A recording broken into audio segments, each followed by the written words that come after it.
Welcome students. मैं आपको इस वीडियो में पढ़ाने वाला हूँ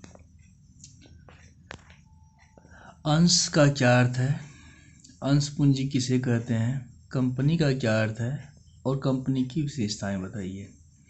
फिर मैं आपको इस वीडियो में बताऊंगा समता अंश का क्या अर्थ है, पूर्वाधिकार अंश का क्या अर्थ है। ये हम आपको 4-5 क्वेश्चन आपको बताने वाले हैं। तो चलिए हम स्टार्ट करते हैं। अंश के बारे में पहले हम पढ़ते हैं। अंश के बारे में क्या कहा गया है कि कंपनियों की जो पूंजी होती है वह छोटे छोटे टुकड़ों में, हिस्सों में, खंडों में बटी होती है। उन्हीं हिस्सों को हम अंश या शेयर कहते हैं। ठीक है ना। मेरे ख्याल से परिभाषा याद रहना चाहिए आप लोगों को, या दोबारा सुनिएगा तो याद हो जाएगा। एक बार रिप्ले कर लेते हैं। तो कंपनियों की जो पूंजी होती है वह टुकड़ों में, हिस्सों में बटी होती है।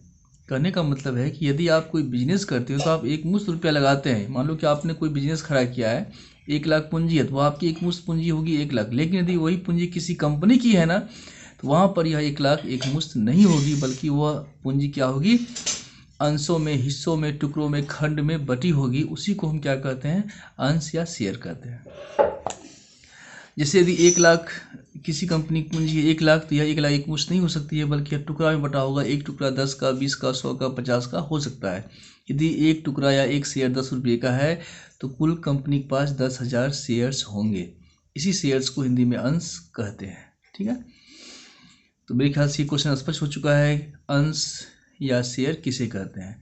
दूसरा क्वेश्चन है, कंपनी से आप क्या समझते हैं, इसकी आवश्यक विशेषताएं बताइए। ठीक है। कंपनी, तो कंपनी का परिभाषा है, भारत में जो है ना, भारतीय कंपनी अधिनियम 1956 लागू होता है।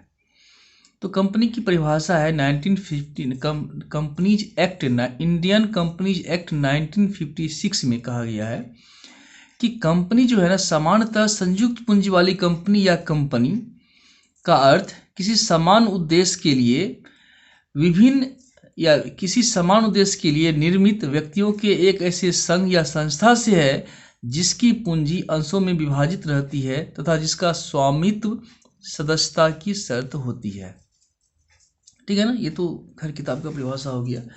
जरा सा हम आपको अपनी भाषा में इसको समझाते हैं, कंपनी क्या होता है। तो कहा गया कि कंपनी एक कृत्रिम व्यक्ति होता है, मतलब कृत्रिम को बोलते हैं बनावटी, जिसे मनुष्य ने अपने हाथों से बनाया है उसको बोलते हैं कृत्रिम, या अंग्रेजी में बोलते हैं आर्टिफिशियल।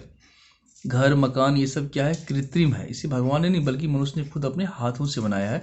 जिसे मनुष्य स्वयं बनाता है उसको बोलते हैं कृत्रिम, और जिसे भगवान ने खुद आपके लिए दिया है उसको बोलते हैं प्राकृतिक।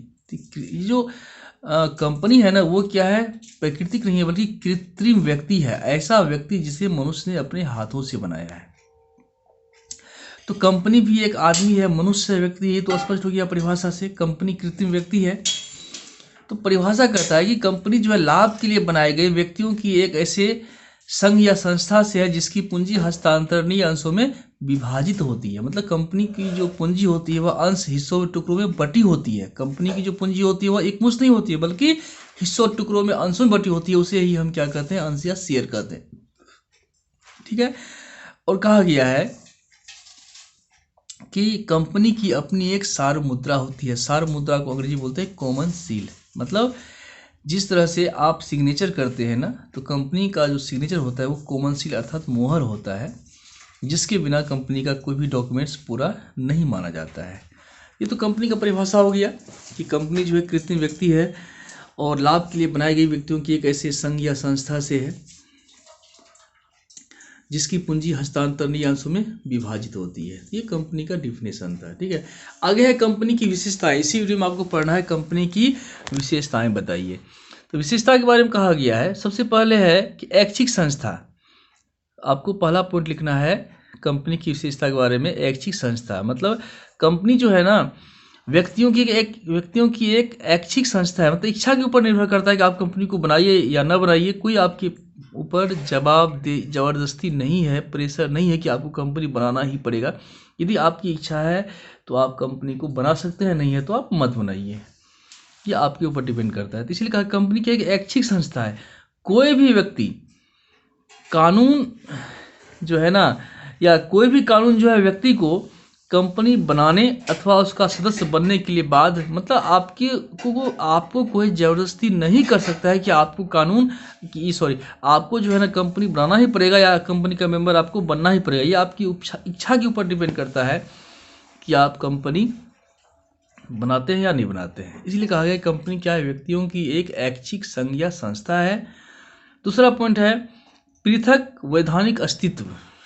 पृथक को बोलते हैं, इसका दूसरा हिंदी भाषा है, पृथक को बोलता है अलग, वैधानिक को अंग्रेजी बोलते हैं लीगल, अस्तित्व मतलब पोजीशन। तो पृथक मतलब अलग हो गया, मतलब कंपनी का जो कानूनी महत्व होता है ना, जो कानूनी रूप होता है, जो कंपनी भी क्या है, कृत्रिम व्यक्ति है, तो उसका जो है ना अंशधारियों से, जो व्यक्ति कंपनी में रुपया लगाता है, जिसकी पूंजी से कंपनी चलती है, उसको बोलते हैं शेयर होल्डर्स या अंशधारी बोलते हैं।